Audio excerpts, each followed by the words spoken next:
Биздин бүгүнкү сапарыбыз Кытай мамлекетиндеги Иу шаарынан Хэби шаарына болду. Бара турган эки шаардын ортосу 1000 километрди түзөт. 600 километрге келип токтоп, аялдамага келип токтодук.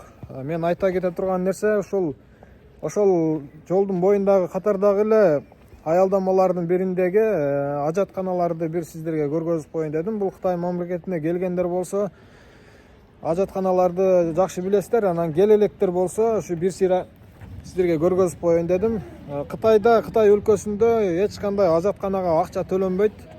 1 сом дагы, 1 тыйым дагы алынбайт. Каалагандай кирип, каалагандай чыгып ажатканаларды пайдаланса болот да. Биздин Кыргызстандын ажатканаларына салыштырган жокмун, эми ушул өнүккөн өлкөлөрдүн ажатканаларындай болуп, биздин өлкө дагы өнүксө деген ой менен тартып атам. Азыр мына ушул жолдун боюндагы эле бир катардагы эле аялдама, ушуга кирип ажатканасын сиздерге көргөзүп коеюн. Эч кандай бул жерден свежий тамактарды даярдап берет. Лагман, кыскасы эмне тамак жесеңиздер тапсаңыздар болот, свежий жасап берет. Бул жакта ошо магазин майда чүйдө нерселерди аласыздар. Ажаткананын тазалыгын, мындай киргенде жагымдуу жыттарын, жанагындай туалеттин жыты такыр жок да. Бул жакта көбүнчө эле мындай логотип менен белгилеп коет туалетте эркек, аялдардыкы, эркектердики. Бул жакта көп булут, көп өлкөдөн адамдар келген үчүн көп эле мужской, женский деп жаза бербейт. Анан дагы эле эркектер, аялдар деп анандай сүрөтүн коюп коет. Бул жерде мына экранды караңыздар. Экранды мына ажаткананын ичи, мына ажаткананын ичи. Мына орундуктар, ушунча орундук бар деп бүт бардыгы белгиленген. Мына жерде канча адам кирди, канча адам чыкты, бүт жерде мына жерге жазыла берет. Мына жерде аялдардыкы, эркектердики ажаткананын ичи канча градус ысып турат, канча градус муздап турат, жыт барбы, жокпу, ушул жерде бүт жазылып, ушул жерден көзөмөлдөнүп турат. Азыр мына эркектердикинде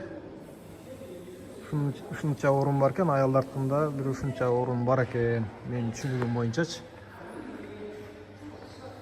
Аялдардыкына 487 адам кирип чыгыптыр. Ушул жерден кирип кетип атып, ажаткана боюнча ушул жерден маалымат алсаңыздар болот экен. Кайсы жери бош, кайсы жери занят.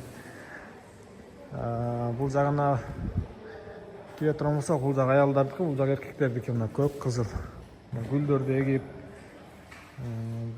бул жерде карасаңыздар. Мына кол жууй турган жерлер, мындай гүлдөрдү коюп, аябай сонун жасап койгон да. Алар чувствительный. Колду тоссоңуздар жанат. Алсаңыздар өчүп калат. Мына ушундай күзгүлөр менен бизде дагы ушундай чоң-чоң ажатканаларды баягы Бишкек Ош жолуна, көлдүн жолдоруна чоң-чоң ушундай ажатканалардан куруп койсок, барган туристтер дейбизби, барган меймандар бир жакшы логотип менен коет. Бул жака отурасыздар, бул жака кирипчи. Мына жашылдар көрдүңүздөрбү? Мисалга ачып кирсеңиздер, мына занят болуп, кызыл болуп көргөзүп калат. Ичинде немеси бар да? Камера дейбизби, чувствительный бир нерсе коюлган, адам киргенде мына кызыл сразу жанып калат. Адам бар экен деп сразу билесиң да. Бүт бардыгы бош экен азыр. Бүт бардыгы бош экен, эч ким жок экен.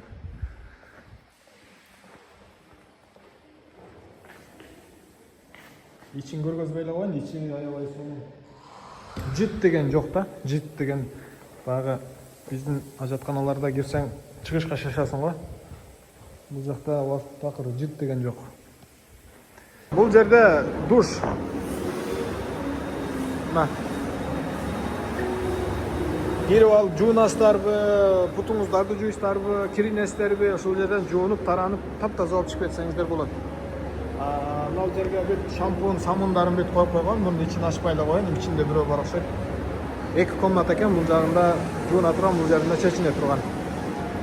Ошол туугандар, Кытайга если келе турган болсоңуздар, туалетке эч кандай 1 сом акча төлөбөйсүздөр. Tualetke 1 сом дагы сурабайт, сен эч ким карабайт дагы.